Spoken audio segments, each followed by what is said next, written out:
श्रीमद् भगवद गीता के दूसरे अध्याय में भगवान श्री कृष्ण अर्जुन को आत्मा का रहस्य बताते हुए कहते हैं, नैनम छिन्दन्ति शस्त्राणि नैनम दहति पावकः न चैनम क्लेदयन्त्यापो न शोषयति मारुतः।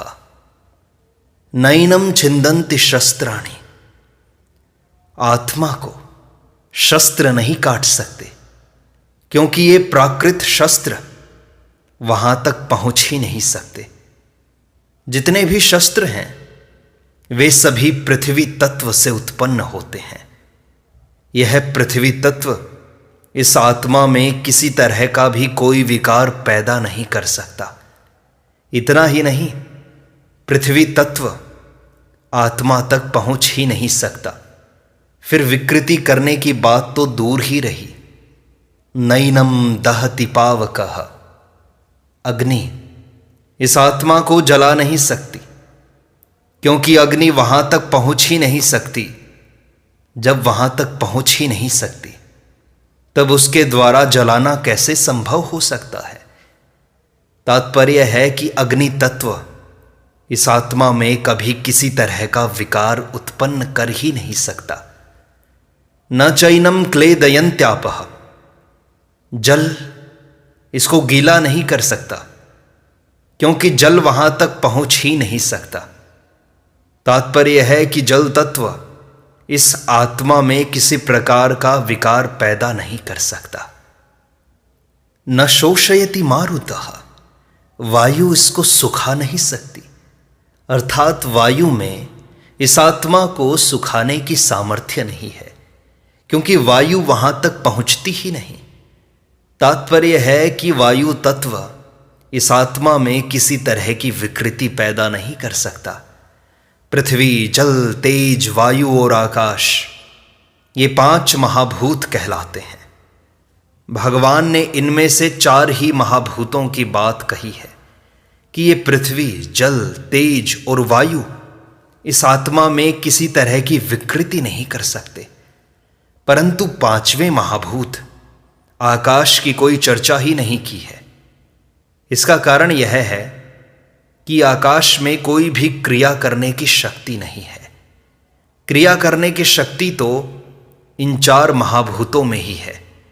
आकाश तो इन सब को अवकाश मात्र देता है।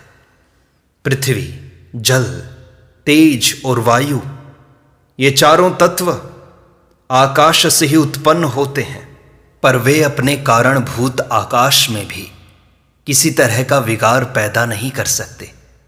अर्थात पृथ्वी आकाश का छेदन नहीं कर सकती, जल गीला नहीं कर सकता, अग्नि जला नहीं सकती और वायु सुखा नहीं सकती।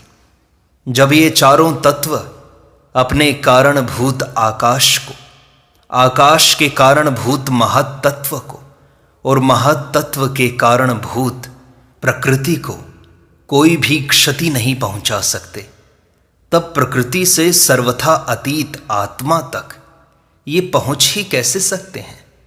इन गुणयुक्त पदार्थों की उस निर्गुण तत्व में पहुंच ही कैसे हो सकती है। नहीं हो सकती। शरीरी अर्थात आत्मा नित्य तत्व है। पृथ्वी आदि चारों तत्वों को इसी से सत्ता मिलती है, स्फूर्ति मिलती है। अतः जिससे इन तत्वों को सत्ता स्फूर्ति मिलती है, उसको ये कैसे विकृत कर सकते हैं।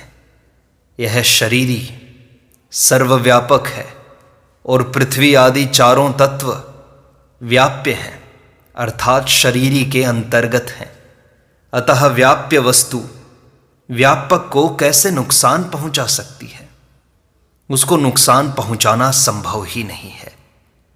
जहां युद्ध का प्रसंग है, ये सब संबंधी मर जाएंगे, इस बात को लेकर अर्जुन शोक कर रहे हैं। अतः भगवान कहते हैं कि ये कैसे मर जाएंगे, क्योंकि वहां तक अस्त्र शस्त्रों की क्रिया पहुंचती ही नहीं। अर्थात शस्त्र के द्वारा शरीर कट जाने पर भी आत्मा नहीं कटता। अग्नि अस्त्र के द्वारा शरीर जल जाने पर भी शरीर ही नहीं जलता। वरुणास्त्र के द्वारा शरीर गल जाने पर भी शरीर ही नहीं गलता और वायव्यास्त्र के द्वारा शरीर सूख जाने पर भी शरीर ही नहीं सूखता। तात्पर्य है कि अस्त्र शस्त्रों के द्वारा शरीर मर जाने पर भी शरीर ही नहीं मरता, प्रत्युत ज्यों का त्यों निर्विकार रहता है। अतः इसको लेकर शोक करना तेरी बिल्कुल ही नासमझी है। भगवान श्री कृष्ण आगे कहते हैं, अच्छेद्योयम अदाह्योयम अक्लेद्योयम अशोष्य एव च नित्यः सर्वगतः स्थाणुर अचलोयम सनातनः। शस्त्र इस आत्मा का छेदन नहीं कर सकते। अच्छेद्योयम, इसका मतलब यह नहीं है कि शस्त्रों का अभाव है या शस्त्र चलाने वाला अयोग्य है, अपितु छेदन रूपी क्रिया आत्मा में प्रवेश नहीं कर सकती। यह छेदन होने के योग्य ही नहीं है। शस्त्र के सिवाय मंत्र, शाप आदि से भी इस आत्मा का छेदन नहीं हो सकता। जैसे याज्ञवल्क्य के प्रश्न का उत्तर न दे सकने के कारण उनके शाप से शाकल्य का मस्तक कटकर गिर गया, इस प्रकार देह तो मंत्रों से, वाणी से कट सकता है, पर देही सर्वथा अच्छेद्य है। अदाह्योयम, यह आत्मा अदाह्य है क्योंकि इसमें जलने की योग्यता नहीं है।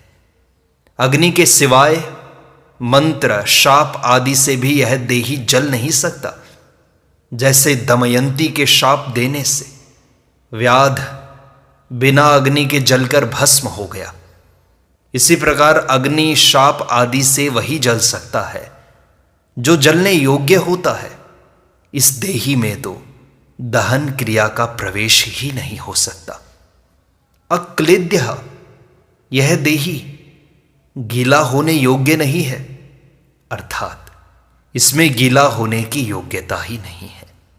जल से एवं मंत्र, शाप, औषधि आदि से यह गीला नहीं हो सकता। जैसे सुनने में आता है कि मालकोश राग के गाए जाने से पत्थर भी गीला हो जाता है, चंद्रमा को देखने से चंद्रकांत मणि गीली हो जाती है, परंतु यह आत्मा राग, रागिनी आदि से गीली होने वाली वस्तु नहीं है। अशोष्य, यह देही अशोष्य है। वायु से इसका शोषण हो जाए, यह ऐसी वस्तु नहीं है क्योंकि इसमें शोषण क्रिया का प्रवेश नहीं होता। वायु से तथा मंत्र, शाप, औषधि आदि से यह देही सूख नहीं सकता। जैसे अगस्त्य ऋषि समुद्र का शोषण कर गए, ऐसे इस देही का कोई अपनी शक्ति से शोषण नहीं कर सकता। एवच, अर्जुन नाश की संभावना को लेकर शोक कर रहे थे, इसलिए शरीर को अच्छेद्य, अदाह्य, अक्लेद्य और अशोष्य कहकर भगवान एवच पदों से विशेष जोर देकर कहते हैं कि यह शरीरी तो ऐसा ही है, इसमें किसी भी क्रिया का प्रवेश नहीं होता, अतः यह शरीरी शोक करने के योग्य नहीं है, नित्य है। यह देही नित्य निरंतर रहने वाला है।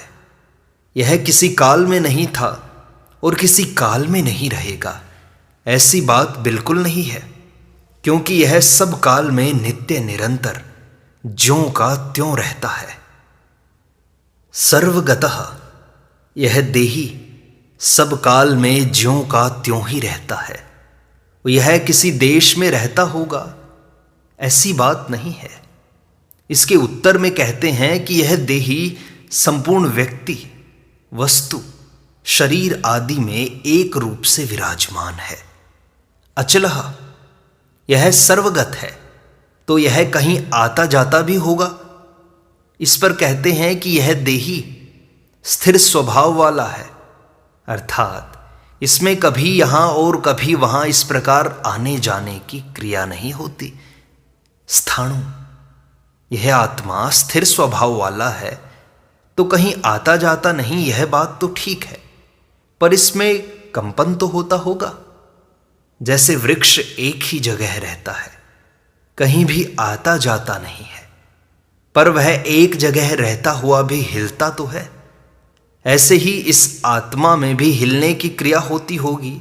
कोई ऐसा सोचे तो इसके उत्तर में कहते हैं कि यह देही स्थाणु है, अर्थात इसमें हिलने की क्रिया नहीं होती।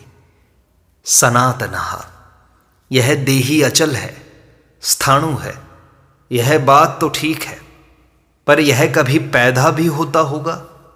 इस पर कहते हैं कि यह सनातन है, अनादि है, सदा से है, यह किसी समय नहीं था, ऐसा संभव ही नहीं है। लक्ष्य कराने में नित्य पद का तात्पर्य है।